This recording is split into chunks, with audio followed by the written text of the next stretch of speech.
নমস্কার, আমি প্রবীর মণ্ডল আর আপনারা দেখছেন মানবাধিকার বার্তা। মানুষের সাথে, মানুষের পাশে, সব সময়, সবখানে। বাংলার হয়ে টি-20 লিগে অধিনায়কের ভূমিকায় দেখা যাবে উত্তর 24 পরগনার বাদুড়িয়া থানার কানুপুর গ্রামের রোহিত মণ্ডলকে। 5 বছর বয়সে বাবা মায়ের সাথে চলে যায় দিল্লি। সেখানে বাবা একজন শ্রমিক এবং মা লোকের বাড়িতে কাজ করে তাদের এই 3 জনের সংসার চলে। ছোটোবেলার মাঠের ক্রিকেট খেলা দেখে রোহিতের মনে খুব ইচ্ছে হয় ক্রিকেট খেলার। বাবা মাকে বলতেই শত আর্থিক কষ্ট থাকা সত্ত্বেও ছেলের এই আবদারের জন্য ক্রিকেট কোচিংয়ে ভর্তি করে দেয়। ধীরে ধীরে তার পারফরম্যান্স নজর কাড়ে কোচের। তারপর পাঞ্জাব, হরিয়ানা সহ একাধিক জায়গায় খেলে, সকলে মন জয় করেছে। এবার টি-20তে হায়দ্রাবাদে অনূর্ধ্ব-15 দলের অধিনায়ক হয়ে যাচ্ছে। ক্রিকেটে তার বোলিং স্পিড 130 কিলোমিটার প্রতি ঘন্টা, ঝড় তোলে এই কিশোর। তার পাশাপাশি তার বাবা মায়ের স্বপ্ন দেশের জার্সি পরে দেশের হয়ে খেলুক তার ছেলে। আর এই দিনটার অপেক্ষা আছে এলাকাবাসী তথা সমগ্র ভারতবাসী। জানতে চাইবো তোমার নামটা কি? বলো। আমার নাম রোহিত মণ্ডল।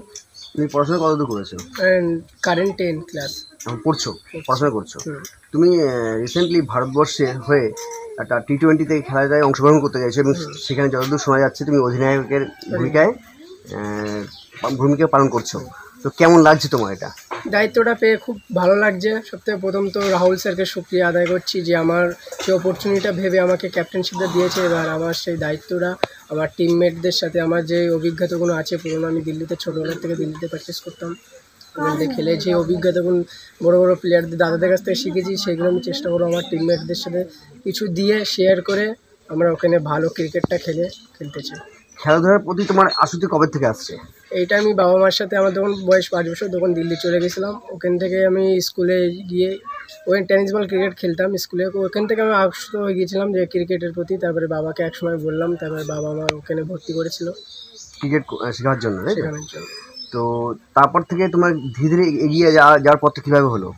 তারপরে এইভাবে ভালো খেলতে খেলতে, ভালো কোচের নজরে পড়তে পড়তে তারপরে আমারও আরও ভালো লাগলো। কোচেরাও খুব সেই ওখান থেকে সাহস দেয় যে তুমি আরও লাইফে কিচ্ছু করতে পারবা। সবথেকে বড়ো জিনিস আমি বাবা মার যে সাপোর্টটা পাচ্ছি, এই সাপোর্টটা হয়তো খুব কমই লোকেই পায়। সেই সাপোর্টটা আমি পেয়ে আমি খুব গর্বিত। আমি সেই সাপোর্টটা নিয়ে ওই সাপোর্টটাকে আমি কাজে লাগাতে চাই।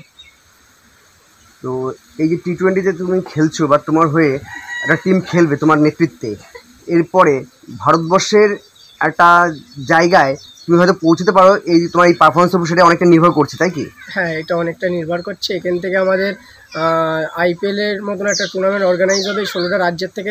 যারা ভালো খেলবে তারা এরকম আইপিএলের মতন একটা টুর্নামেন্টে নাম যাবে। ওরকম 8 দলের এরকম অপশান হবে, ওরকম সব কিছু। তারপরে এর থেকে আমরা ভালো করতে পারলে আমাদের বিদেশে আলাদা আলাদা দেশে আমাদের ট্যুর হবে একটা ইন্ডিয়ান টিম হয়ে। তোমার স্বপ্ন কি? আমার স্বপ্ন একদিন আমাদের ভারতের টিমের হয়ে খেলতে চাই, আর আমাদের পশ্চিমবাংলা রাজ্যের টিমে সিনিয়র টিমে খেলতে চাই। সিনিয়র টিমে খেলতে চাইছো তুমি। তোমার সবচেয়ে প্রিয় খেলোয়াড় কে? খেলোয়াড় বলতে হচ্ছে কি, রোল মডেল বলতে তো আমার বাবা। যে বাবার কাছ থেকে আমি খারাপ সময়ে কি করে যুদ্ধ করে জয় করতে হয় সেটা আমি বাবার কাছ থেকে শিখেছি। আমার এরকম এখন কেউ রোল মডেল নেই। এমনি ভালো লাগে ক্রিকেট দেখতে, ভালো লাগে বিরাট কোহলির, আর বোলিংটা ভালো লাগে মোহাম্মদ শামি। এখন বলতে রোল মডেল বলতে কেউ নেই, আমার বাবা ছাড়া। এবার এও শোনা যাচ্ছে তোমার বোলিংয়ের স্পিড কম বেশি 130 কিলোমিটার পার আওয়ার, তাই কি? তুমি কি এটা কতদিন ধরে চর্চা করছো? তুমি কি এটা সবসময় চর্চা করে থাকো এটা? হ্যাঁ, এটা আমি রেগুলার, আমি 7 দিন আমি প্র্যাকটিস করি উজ্জ্বল স্যারের কাছে, আর রাহুল স্যার আছে, আর তারপর মাদ্রাস ক্রিকেট দিল্লিতে ক্লাবের স্যার আছে। আমার যা ভুল হয় আমি স্যারের কাছে ফোন করে শুনি। Madras cricket club, Satish Salman sir, Gogi sir, এদের কাছ থেকে আমি প্রচুর হেল্প পাই। যেটা আমার ভুল হয় আমি ফোনে দিল্লিতে আমি পাঠাই স্যারের কাছে, স্যার বলে দেয়। তারপরে স্পেশালি এখানে আছে উজ্জ্বল স্যার আছে, আমার খুব হেল্প করে। রাহুল স্যার আছে, খুব হেল্প করে আমার। প্রতিদিন কম বেশি কত সময় প্র্যাকটিস করো? আমি দিন 6 থেকে 7 ঘন্টা প্র্যাকটিস করি। আর তার পাশাপাশি যে পড়াশোনা তুমি করছো তার সেটা কোনো ঘাটতি হচ্ছে না তো? না, পড়াশোনা কোনো ঘাটতি হচ্ছে না। রাত্রিরে 2 ঘন্টা 3 ঘন্টা আমি সময় বের করে পড়াশোনাটা করছি। এই মুহূর্তে তো সাধারণ মানুষ যারা বা সুযোগ সুবিধা পায় না, অনেকেই আছে যারা খেলোয়াড় প্রতি খুব আকৃষ্ট কিন্তু তেমন কোনো সুযোগ সুবিধা পায় না, তুমি তাদের উদ্দেশ্যে কিছু বলতে চাইবে? তাদের একটা কথা বলতেও হচ্ছে গিয়ে, ক্রিকেট খেলাটা এমনই একটা খেলা হচ্ছে গিয়ে 70% নিজের হার্ডওয়ার্ক আর 30% গডের উপরে ছেড়ে দিতে হয়। এবার হার না মানাটাই ভালো। যে লাইফে যখন খারাপ দিন আসবে, ভালো দিনও আসবে, সেই ভালো দিনটার আমাদের অপেক্ষা করে এগিয়ে চলতে হবে। ধন্যবাদ তোমাকে।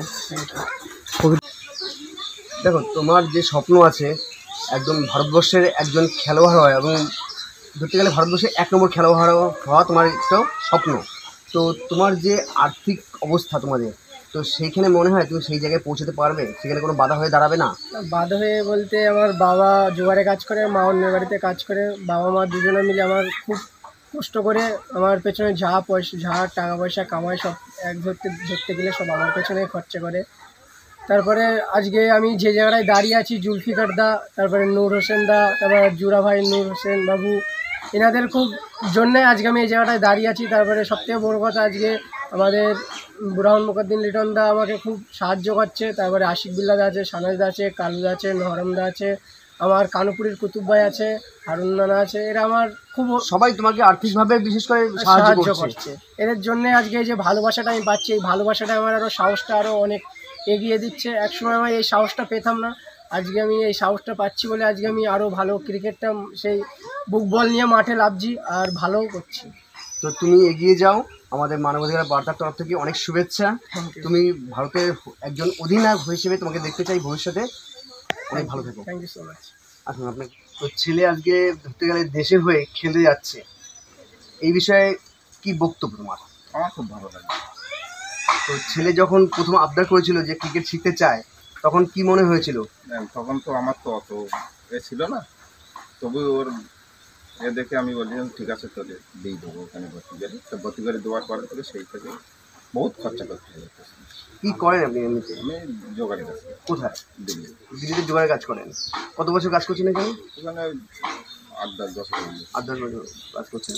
তো এখানে কি ফ্যামিলিকে সবাইকে নিয়ে গেছিলেন? হ্যাঁ, সবাই। তো এইখানে যাওয়ার পরে ছেলে যখন খেলা দেখলো, খেলা দেখে ও খেলা শিখতে চাইলো, তখন আপনি ওকে ভর্তি করিয়েছেন? হ্যাঁ, ওকে ভর্তি করে দিচ্ছি। তো আজকে ওর এই স্বপ্ন পূরণের একটা লক্ষ্যেও এগিয়ে চলেছে, কেমন লাগছে আপনার? আমাদের তো খুবই ভালো লাগছে। আপনি মা হয়ে ছেলের এই সাফল্যের ব্যাপারে আপনি কি বলবেন? আমি আর কী বলবো, যখন প্রচুর অভাব কষ্ট ছিল, না খাটলে খাওয়া হতো না, তখন এত দুঃখ ছিল, চোখে জল আসেনি। এখন আমার ছেলে গর্বিত দেখে সবার দোয়া, ওপর আল্লাহর দোয়া, সবার থেকে খুশিতে আমার চোখে পানি এসেছে। এত কষ্ট করে আজকে বাচ্চাটা এই পর্যন্ত নিয়ে এসেছি, সবার হেল্প দোয়া আমার ছেলের পেছনে আসে। আরও আমি চাই যেন সবাই থাকুন, দোয়া করুন, যেন বাচ্চাটা কলকাতা ইন্ডিয়ানে ভারতবর্ষে থেকে যেন উপর উঠতে পারে, সবার কামনা। আমি এইটুকু আশা চাই। আমি যা কষ্ট করেছি, বাচ্চাটা একদিন যদি বড় হয়ে যায় তাহলে আমার কষ্ট মুকুব হয়ে যায়, আমি এইটুকু বলতে চাই। আপনি দিল্লি থেকে আপনার স্বামী ছেলেকে নিয়ে থাকতেন, আপনি কি কাজ করতেন? আমি অন্যের বাড়িতে কাজ করি, ওর বাবা জোগাড়ে রাজমিস্ত্রি কাজ করে। বাচ্চাটার স্কুলে যখন ভর্তি করে দিয়েছিলাম, ওর আশা খুশি দেখে আমার হিম্মত ছিল না, তাও আমি চেষ্টা করেছি, করে আজ এই পর্যন্ত এসেছি। ছেলের স্বপ্ন পূরণের জন্য আপনারা নিজেদের একটু উজাড় করে দিয়েছেন। আমাদের দুজনের জাহান দেবো তাও ভালো, ওর আশাটা পূরণ করতে চাই। এই পর্যন্ত এইছি, এখনও আছি সাথে, খাবার হোক না হোক। তার ছেলের এই সাফল্যের ব্যাপারে আপনি কিছু বলবেন? আমি কি বলবো, যেটা আমার ছেলের পেছনে সবাই আছে, এইটুকু আমার শুকরিয়া। আমার আর বলার কিছু নেই।